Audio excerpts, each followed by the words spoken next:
ever hit the gas and just wonder what's really going on? It's not just an engine roaring to life. It's this incredible, invisible dance of pure physics, raw power, and constant resistance.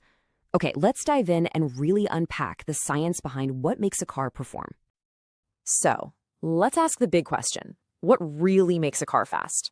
Is it just about jamming the biggest, most powerful engine you can find under the hood? Well, yeah, that's a huge part of the story, but it's definitely not the whole picture. The real answer, the secret sauce, is in this constant battle that's happening every single second the car's moving. You know, this quote here nails it perfectly. Just think of it like a massive tug-of-war. On one side, you've got the engine, just throwing out all this immense power. And on the other side, you've got the fundamental forces of physics, pushing back with everything they've got. A car's performance is literally the outcome of that epic struggle. All right, so let's get right into it. We're going to break this battle down piece by piece. First, we'll look at the engine side of the story, and then we'll meet the forces it's up against. Okay, first up, the engine's arsenal. What exactly is it bringing to this fight? Well, it all starts with its fundamental size, its raw, gut-punching strength, and its ability to keep working over time. The foundation, the absolute starting point for all that power, is its cubic capacity, or CC. The easiest way to think about this is like the engine's lungs. The bigger the CC, the bigger the lungs, the more air and fuel it can suck in, and that means a much bigger bang, which is where all the power comes from. Next in the arsenal is torque. Now, this is the engine's pure, unadulterated, brute strength. It's that immediate, twisting force that literally shoves you back into your seat the second you stomp on the accelerator from a standstill. Torque is all about that explosive, off-the-line launch. And then you've got its partner, horsepower. See, if torque is that initial shove, horsepower is the endurance to just keep on pushing faster and faster and faster. It's really a measure of how quickly the engine can get work done, and that's what's going to determine your car's top speed. So let's put them side by side because this is super important. They play totally different roles.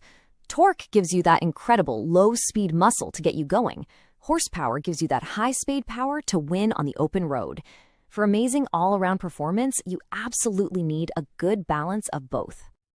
But here's the thing. All that engine power is completely useless if you can't actually control it and put it to the ground. And that's where the car's body and the pure physics of stability come into play. Let's look at this unseen anchor that has to manage all that force. Every single car has what we call a center of mass. The best way to picture it is to imagine you could somehow balance the entire car on the tip of a needle. That one single perfect balance point, that's its center of mass. It's the pivot point for every single move the car makes. Now, the crucial thing here, the thing that engineers obsess over, is the height of that center of mass. Why? Because a lower center of mass makes a car feel totally planted and incredibly stable. It's what fights against the car's natural tendency to lean over or roll when you fly into a corner. And you can feel this dynamic dance happening all the time. When you accelerate hard, the car squats down in the back, right? That's the weight transferring backward, pushing those rear tires into the pavement for more grip. When you slam on the brakes, it dives forward, giving the front tires more bite. It's this constant, flowing shift of weight, all managed by that center of mass. So we've got the engine's power and we've got the car's stability, but what are they actually up against? Okay, let's meet the villains of our story, the physical forces that are always trying to slow the car down. So on this battlefield, you really only have one force on your team, that tractive force from the engine pushing you forward. But fighting against it are three major opponents: air resistance, rolling resistance, and good old gravity. You know, at low speeds, you barely even notice it. But as you go faster, air resistance, or what we call drag, becomes the engine's absolute number one enemy. It's the force of the air literally pushing against the front of the car, and man, it gets incredibly strong, incredibly quickly. And here's the wild science behind it. Drag doesn't just increase with speed in a straight line. Nope, it increases with the square of your speed. And this relationship is the absolute key to understanding high-speed performance.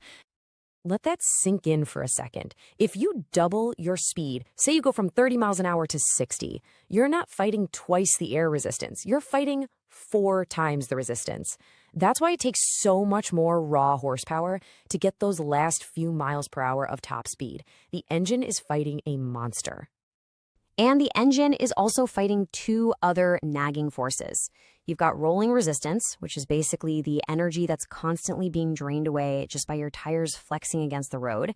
And then, of course, there's gravity, which turns into a massive enemy the second you start to drive up a hill, forcing that engine to work so much harder.